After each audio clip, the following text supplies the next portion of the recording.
There are, of course, rights and responsibilities at every level, the governmental level, the international level, and the citizen level. Laws, regulations, and rules are only successful if they are thoughtfully planned and implemented and executed in the way that they were meant to be. Laws are written and passed by elected officials. So if you want to make a difference, it is of course your right to vote once you are 18 years old, but it is also your right to contact your representatives, both at the local community level as well as the federal level.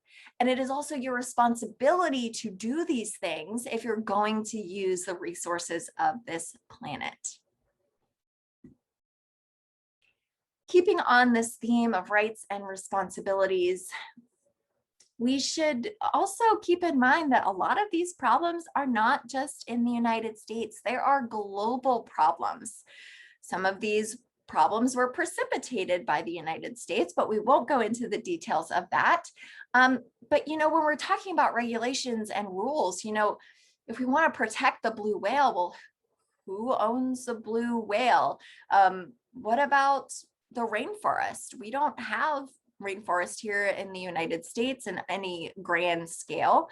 Who should regulate the rainforest in Brazil? Should it solely be the Brazilians, or should the entire globe, because it benefits from the presence of the rainforest, have a say in rainforest loss? Who decides what forests are cut or cleared? We have to have this globalized worldview when we're tackling a problem as large as environmental protection. The world is our home, and so the local government, they cannot be given the sole right to do what it pleases with its natural resources. But at the same time, we should all practice what we preach. If the United States is wagging its finger at rainforest loss in Brazil, then we should also hold up a mirror to ourselves and ask if we are doing all that we can to protect our natural resources. There are many international agencies that exist for the common purpose of fostering a global conservation ethic, regulating globally shared resources, facilitating sharing of financial resources to help protect the environment, and facilitating the sharing of information. This includes the IUCN World Conservation Union and the Red List, that is the IUCN Red List of threatened species. We also have here a table in your textbook where it outlines some important international treaties that shine a light on different aspects of environmental conservation that were really at the forefront of different countries' mind at the time. So we had the Convention on Biological Diversity in 1992, but the law was not, or the treaty was not enacted until the following year of 1993. We had the Convention on International Trade on Endangered Species of Wild Fauna and Flora in 1973. And then most recently here, we have the United Nations Convention to Combat Desertification in those countries experiencing serious drought and/or desertification, particularly in Africa. Okay, so some of these problems are so grand in scale that they require the coordinated efforts and resources of several different countries. These international agencies, one of their goals is fostering a global conservation ethic. So what does that mean? That means fighting this plight of ignorance, this veil that seems to shield many of our faces to the real environmental struggles that we are facing every day. So fighting this idea of out of sight, out of mind. We have to realize that our planet is a circle, it's a marble, it's finite. We are all connected in this way because we all share the resources that our planet gives to us. And those resources, by and large, are finite. We are slowly but surely moving toward a state of biocentrism. So this idea of biocentrism is the idea that there's inherent value in all living things. It's an understanding of how the world works, particularly as it relates to the biosphere and biodiversity. We tend to protect the things that we respect the most. So if we include ourselves in this biocentric view where we understand that we are part of the biosphere, we make up a component of the biodiversity of this earth, we might have more of a proclivity to protect living organisms and this earth. We should ask ourselves, is it all too little too late? I tend to be more of an optimistic person, but we should also ask, what responsibilities do religion, social media, and governments have in this struggle? Are there roles? Are there rights? Are there responsibilities? Are we mandated in any way as a very privileged nation to help out struggling countries in their conservation efforts? We should also ask ourselves, touching back on this idea of religion, is there any guiding principle that our faith, our personal faith and beliefs can help us toward the shared goal of a conservation ethic? And for this idea, I turn to Dr. Drew Crane. He is an animal physiologist within the Division of Natural Sciences. And a couple years ago, he wrote this article in BioLogos called Environmental Ethics and Motivations for Christians. Here's a link to it here if you are interested in reading it. I've also posted it on the tartan for you. But in this, Dr. Crane makes a very powerful argument that Christians as a social group have the greatest rationale for caring for the planet, for being good stewards of this earth that they were gifted by their creator. Okay, so this is just one of the different components that we should take into consideration when we're trying to find an environmental conservation ethic. We regulate globally shared resources. We, of course, are familiar with the oceans and the atmosphere, mostly, on our little corner of the planet here, but we should think about that the entire planet is entirely interconnected. So we all share as a global population, the oceans. We all share as a global populations, the atmosphere. And so for the first time in the last 30 years, we have truly become intertwined as a planet. This is called globalization. It's also been referred to as the flattening of the earth. And no, this has nothing to do with flat earth theories. Earth is a sphere. Yes, yes, yes. But The World is Flat, A Brief History of the 21st Century is a book written by Thomas L. Friedman. And in this book, he discusses that, in terms of commerce, except for labor, all things have become equal across the globe. The title here is a metaphor for viewing the world as a level playing field for commerce and the economy. But we can also think of it as a level playing field in terms of the environment. Some things that have led to the flattening of the earth is the internet. It takes us seconds to connect with anybody across the globe. This is something completely unimaginable before the age of the internet. We also have social media and smartphones. All of this leads to the democratization of knowledge and access to information in no time at all. These are all very powerful influences for regulating our globally shared resources. So back to that idea of what right do we as Americans have to say what other countries can or cannot do? So do you as an American have the right to regulate the panda in Asia, or the Brazilian rainforests, or methane emissions from rice paddies in Vietnam, or wildlife farming in China, which very likely contributed to the rise of the coronavirus? there is a growing movement for this globalized conservation ethic.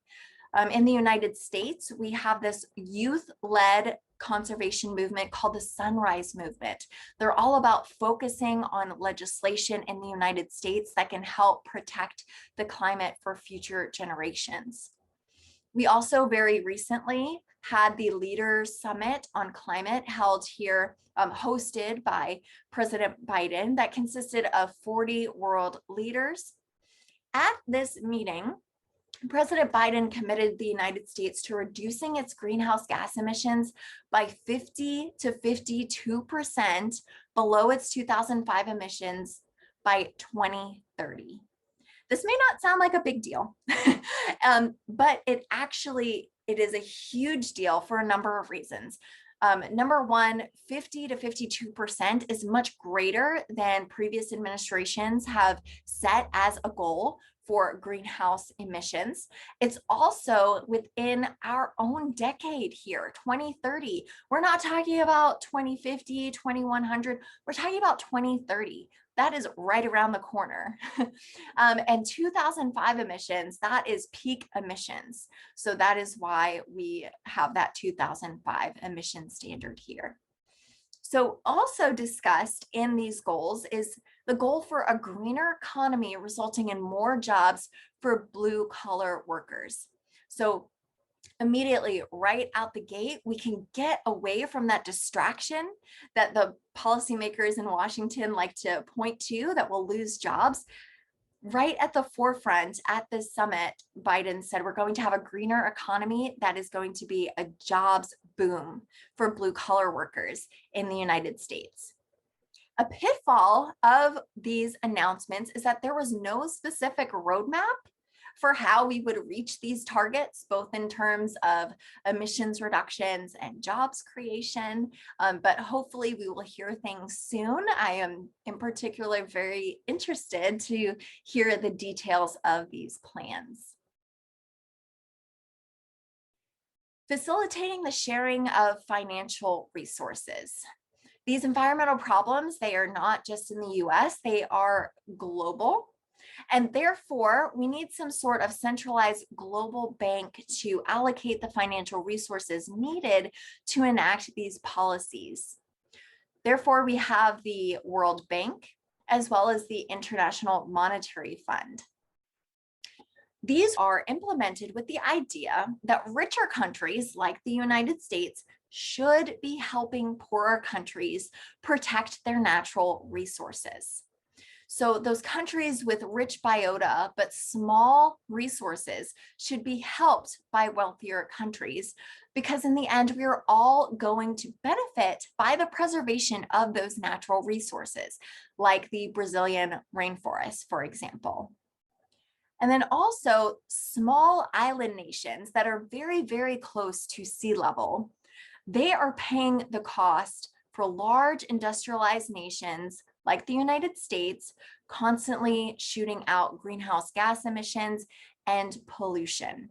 These small island nations are predicted to not even be on the map in the coming century because of the rise in sea level.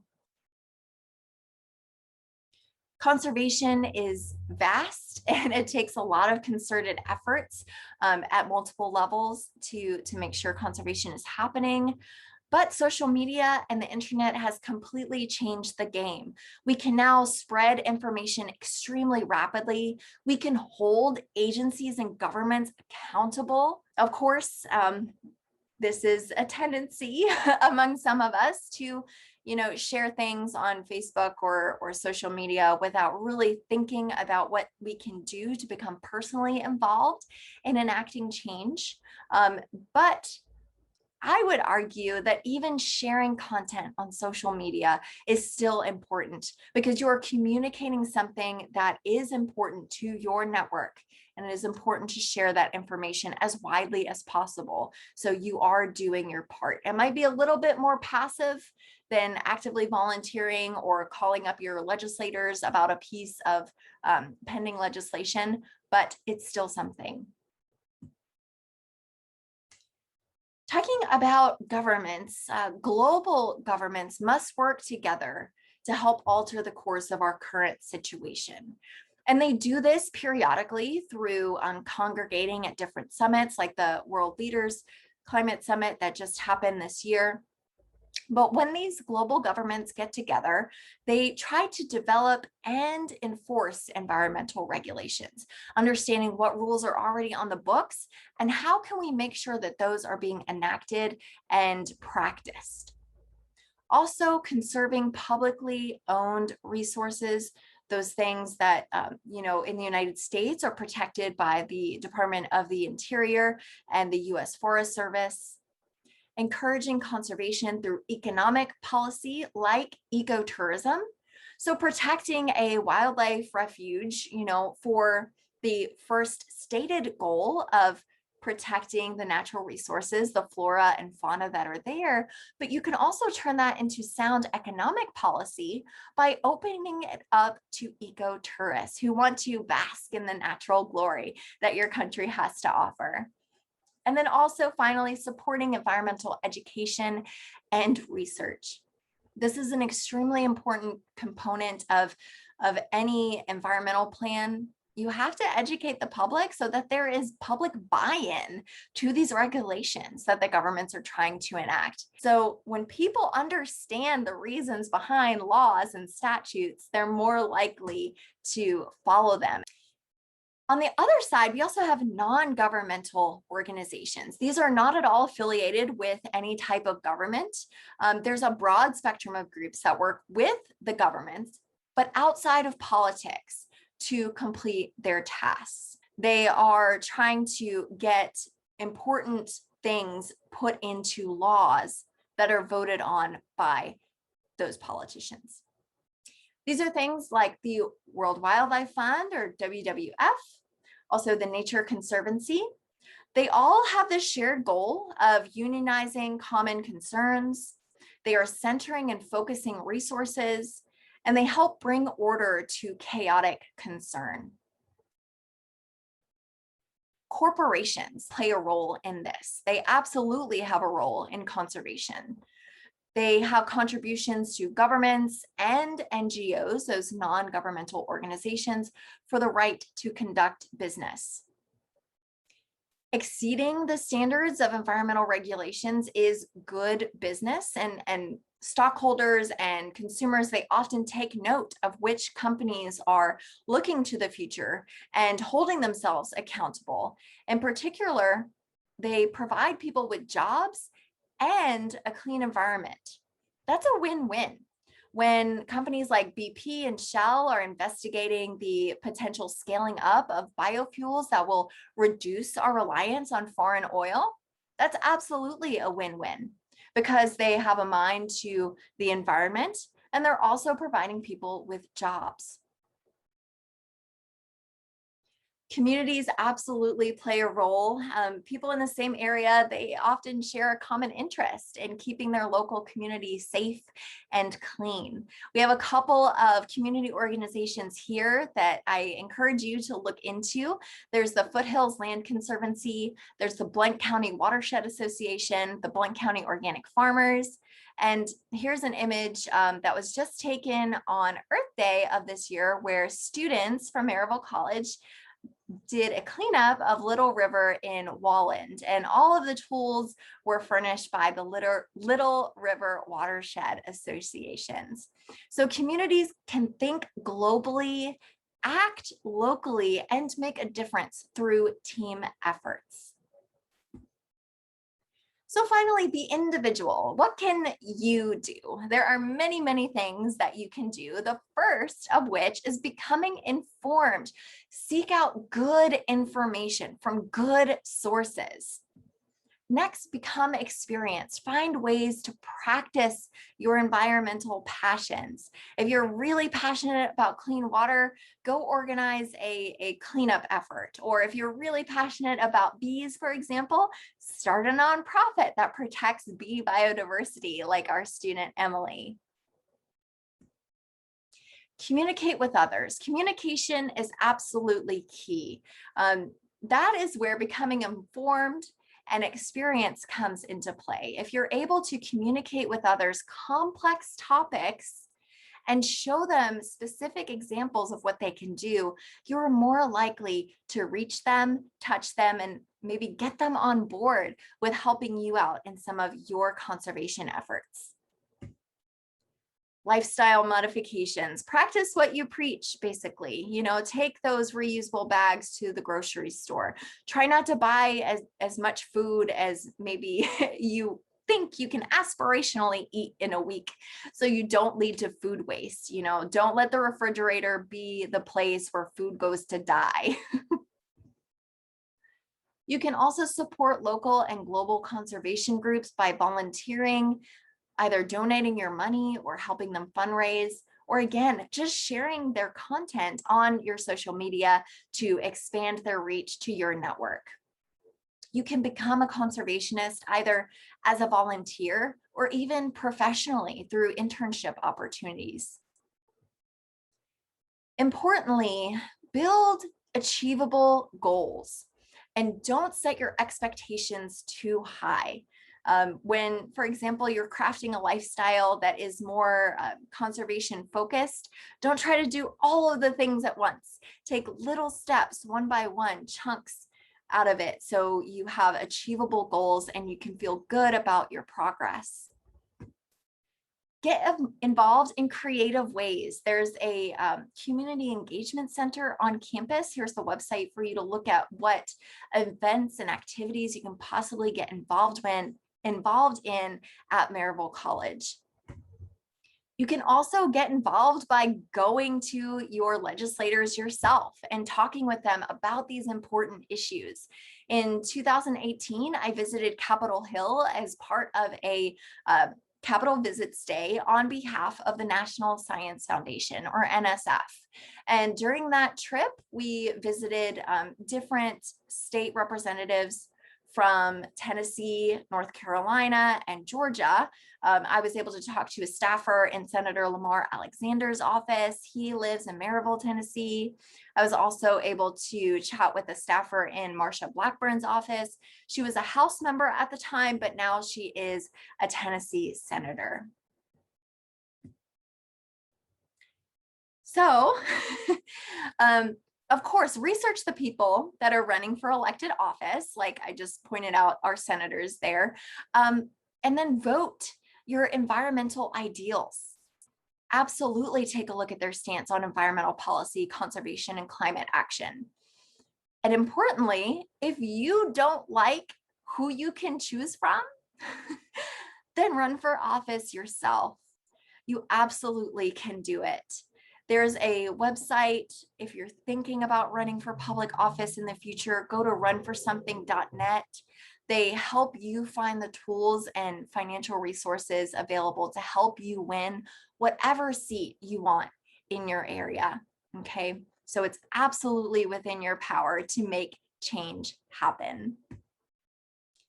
And just to close, unless someone like you cares a whole awful lot, nothing is going to get better. It's just not. This is a Dr. Seuss axiom. It's never been so true. There's a lot of reason to have despair in this world, but I choose to look to the younger generations and these student-led groups and organizations who are carving a path forward towards sustainability and conservation ethics. So I hope you enjoyed this lecture. I hope you enjoyed this course. Please let me know if you have any questions about anything, and I wish you the best of luck in your future endeavors. Thank you.